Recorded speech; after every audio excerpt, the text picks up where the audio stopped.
मदरसे में वंदे मातरम, आपको बॉर्डर की फेंसिंग, तो बॉर्डर की फेंसिंग नेशनल सिक्योरिटी के साथ साथ वहाँ के लोगों को एक मैसेज भी है ना कि जिस प्रकार की पॉलिटिक्स अब तक चलती रही है, अपीजमेंट वाली पॉलिटिक्स, हम उसके धुर विरोधी हैं और उस पर देखो कितनी सख्ती से कार्रवाई कर रहे हैं। फिर यहाँ से लोगों को जब डिपोर्ट किया जाएगा तो जो स्थानीय उस तरफ वाले लोग हैं, उस सेक्शन वाले, वो विरोध करेंगे, उसका फिर काउंटर। मैंने आपने बात छेड़ी, मैं भी एक तैयारी के साथ आया था, उनके क्या फैसले हुए। मुझे कोई स्टेट अभी याद नहीं है नरेंद्र मोदी के आने के बाद से जहां बीजेपी जीती हो, जहां पहली बार भी जीती हो। हरियाणा भी बीजेपी पहली बार जीती थी कभी 2014 में। जम्मू कश्मीर भी कभी कभी एक बार तो सरकार बनाई है। कभी ऐसा नहीं देखा कि ना फ्रॉम द वर्ड गो आप बस ताबड़ शुरू हो गए। ऐसी सफाई, मतलब इतनी तेजी कहीं नहीं दिखी जैसे बंगाल में। ऐसा लगा जैसे सब कुछ पहले से तय करके रखा था। डे 1 तुम ये करोगे, डे 2 तुम ये करोगे, डे 3 तुम ये करोगे। और इसको और कंट्रास्ट में सौरभ समझिए कि अभी तक मंत्रिमंडल का पूरा विस्तार नहीं हुआ। जो मंत्री बनाया गया, उनको जो पोर्टफोलियो नाम मत का दिया गया, लगभग 42 बड़े विभाग मुख्यमंत्री के पास हैं, तो वो काम नहीं हुआ पॉलिटिकल फ्रंट पे जो होना है। लेकिन एजेंडा इतना क्लियर था, क्योंकि वो एजेंडा ऑलरेडी दिल्ली से तय था, तो शुभेंदु अधिकारी को बस उसको इंप्लीमेंट करते जाना है। अभी जो आपने बात की, जहां भाजपा लंबे समय तक जहां जहां है, मैं उसके दो उदाहरण सबसे बड़े गुजरात और मध्य प्रदेश है। सो वो क्या ऐसा क्या हो जाता है कि लोग ऑपोजिशन को भूल ही जाते हैं? गुजरात में तो भूल ही गए, ऑलमोस्ट भूल गए। देखिए, इसमें दो चीजें होती हैं। एक तो क्या है कि एक सर्टेन लेवल ऑफ गवर्नेंस जो है, सर्टेन डिग्री ऑफ गवर्नेंस, वो सबसे इंपॉर्टेंट चीज है लॉन्ग टर्म में पावर एंजॉय करने के लिए। लंबे समय तक आप एक बेसिक डिलीवरी देना ही है। ठीक बात है, जिसको डेवलपमेंट का गुजरात मॉडल कहा जाता है, जिस पर 2014 में नरेंद्र मोदी पूरे देश में चुनाव लड़े और लोगों ने एक्सेप्ट किया उस मॉडल को। तो वो एक सर्टेन लेवल ऑफ गवर्नेंस का जो मॉडल है वो इस्टेब्लिश कर दिया है बीजेपी ने, रियल सेंस में भी और नैरेटिव के सेंस में भी। ऐसा नहीं है कि आप वो दोनों लेवल पर है। कई बार लोग कहते हैं कि हमने बहुत काम किया और चुनाव हार गए।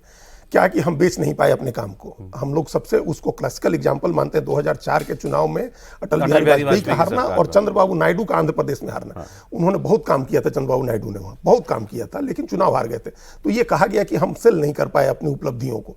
बीजेपी ने उसको अपना काम किया, विकास का जो उसकी योजनाएं थी उनको लागू किया, डिलीवरी दी और उसको नैरेटिव के लेवल पर इस्टेब्लिश किया कि देखो हम काम कर रहे हैं। तो ये तो पहली चीज तो ये है।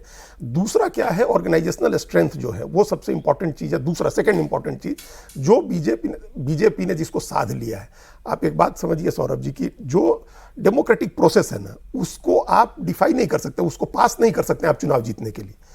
चाहे कितना भी पावरफुल व्यक्ति क्यों न हो जाए, चाहे इंदिरा गांधी का इमरजेंसी का पीरियड हो या अभी का डोमिनेंस जो मोदी और अमित शाह के ऑर्गेनाइजेशन और गवर्नेंस का जो डोमिनेंस है, कितना भी हो जाए, आप उस डेमोक्रेटिक प्रोसेस को पास नहीं कर सकते। मतलब उसको आप बाईपास करके नहीं जीत सकते हैं चुनाव। वो आपको उसके हिसाब से ही चलना है। तो उसके लिए जरूरी है कि आपके पास ऑर्गेनाइजेशन का स्ट्रेंथ हो और आपकी नेटवर्किंग ग्राउंड लेवल पर हो, पंचायत से लेकर के म्युनिसिपैलिटी से लेकर के शहर गली मोहल्ले आपके नेटवर्किंग हो। जब शक्ति केंद्र बनाए, जब इस तरह का नाम रखा गया, पन्ना प्रमुख बनाए गए, शक्ति केंद्र बनाए गए, ये आज की बात नहीं है।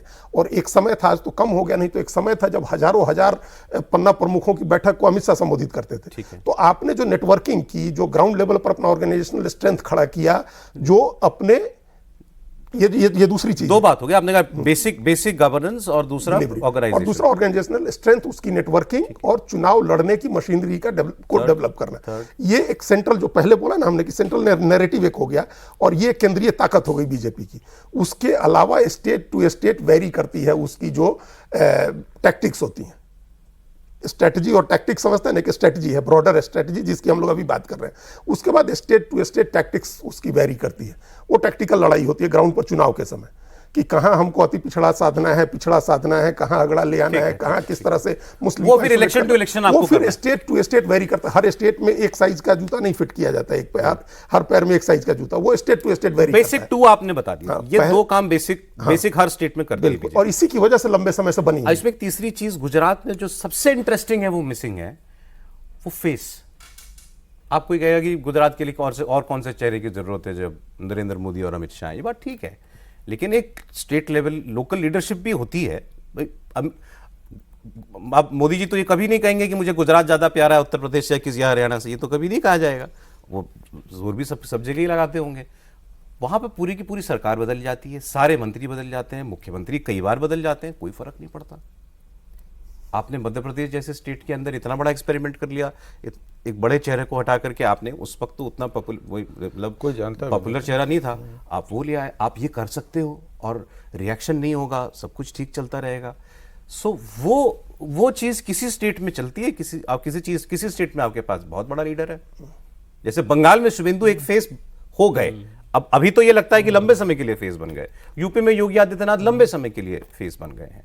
सो ये कैसे वर्क करता है स्टेट लीडरशिप? देखिए, सबसे क्या है ना कि जैसे गुजरात का आपने किया था, इतना बड़ा उन्होंने नीचे से पिलर मजबूत करके लेकर आए हैं कि उस पर आप 20 साल तक शासन कर सकते हैं। आप अपने चेहरे पे आप कहाँ पे हैं नहीं पता है, लेकिन जब सिस्टम बन जाता है ब्यूरोक्रेसी में, तो उस सिस्टम का यूटिलाइजेशन, लोग फेस भूल जाएं, बीजेपी याद रहता है, बीजेपी याद रहता है, बीजेपी के साथ रहना है। हाँ, और जब सिस्टम बन जाएगा तो उसी तरह से आपको रिप्लाई भी करेगा पब्लिक के बीच में, क्योंकि उसको पता है कि हमको किस तरीके से वर्क करना है। तो उन्होंने वर्क कैसे डिलीवर करना है पब्लिक के बीच में और अपनी कैसे बनाया जाएगा। जैसे अभी वहां पे जो होम मिनिस्टर बने हैं, एक यूथ को आगे बढ़ाया। हाँ, अब वो लग रहा है कि लंबे वक्त के लिए है। तो एक बड़ा चेहरा, सीनियर चेहरा को रखकर एक जूनियर को भी उनके सामने लाया गया और उनके साथ उनको किया जाता। ऐसे योगी आदित्यनाथ भी मुख्यमंत्री बनने के पहले बहुत बड़ा चेहरा नहीं कह सकते हैं, लेकिन आज के समय में वो चेहरा को बनाया और उसका स्टैंड था बीजेपी का। उस बीजेपी ने उस पर काम किया, ऐसा नहीं था कि सिर्फ योगी आदित्यनाथ ही काम किए, लेकिन उनका एक था डिलीवर करने का कि भाई योगी आदित्यनाथ जी डिलीवर कर सकते, शुभेंदु बीजेपी चाहती है मेरे पास हर स्टेट में एक पावरफुल नेता हो, ऐसे खड़ा कर रही है। यदि ये पूछिए कि भाई अब मध्य प्रदेश में भी वही उन्होंने किया, सफलता न मिले वो कोशिश यही है कि कोशिश है। जैसे आप झारखंड का रघुवर दास का देखिएगा, वहां पे उससे ज्यादा एग्रेसिव कोई नेता नहीं था। वो एक मान सकते हैं कि वो सफल नहीं हुआ, वो भारतीय जनता पार्टी की कमजोरी। अभी हम राजस्थान पे भी डिस्कशन कर सकते हैं कि भाई एक नेता उन्होंने चुना एकदम नया कि जाओ तुम अपना डिलीवर करो, लेकिन वो नहीं कर पाए।